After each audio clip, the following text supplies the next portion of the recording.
యూపీలోని అయోధ్య ఆలయంలో శ్రీరామనవమి వేడుకలు ఘనంగా జరిగాయి. ఈ క్రమంలోనే ఆలయంలో అద్భుత దృశ్యం ఆవిష్కృతమైంది. బాలరాముడి నుదుటిపై సూర్య తిలకం కనిపించింది. ఈ దృశ్యాన్ని చూసి భక్తులు పరవశించారు. శ్రీరామనవమి పండుగ రోజు స్వామి దర్శనం కోసం భక్తులు భారీగా తరలివచ్చారు. ఈ అద్భుత సమయంలో ఆలయం భక్తులతో నిండిపోయింది. ఇటు ప్రధాని మోదీ కూడా అద్భుత దృశ్యాన్ని తిలకించారు. టీవీ ద్వారా ఆ దృశ్యాలను వీక్షించారు. బాలరాముడికి ప్రధాని మోదీ నమస్కరించారు.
అయోధ్య ఆలయంలో గర్భగుడిలోని బాలరాముడి విగ్రహం నుదిటిపై సూర్యకిరణాలు పడేందుకు 3వ అంతస్తులో ప్రత్యేక ఏర్పాట్లు చేశారు.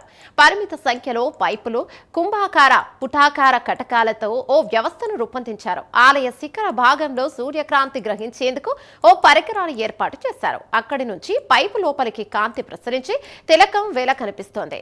బెంగళూరులోని ఇండియన్ ఇన్స్టిట్యూట్ ఆఫ్ ఆస్ట్రోఫిజిక్స్ శాస్త్రవేత్తలు, పరిశోధకుల సాయంతో సిబిఆర్ఐ శాస్త్రవేత్తలు దీనిని నిర్మించారు.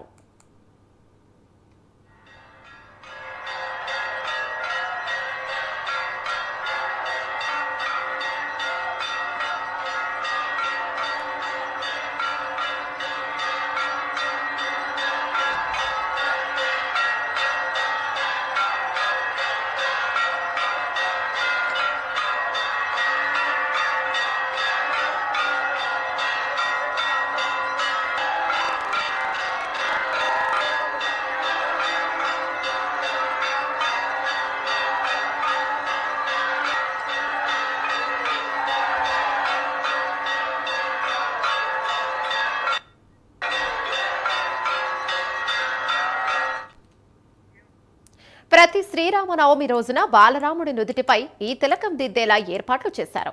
అందుకోసం గడియారంలో ముళ్ళులు తిరిగేందుకు ఉపయోగించే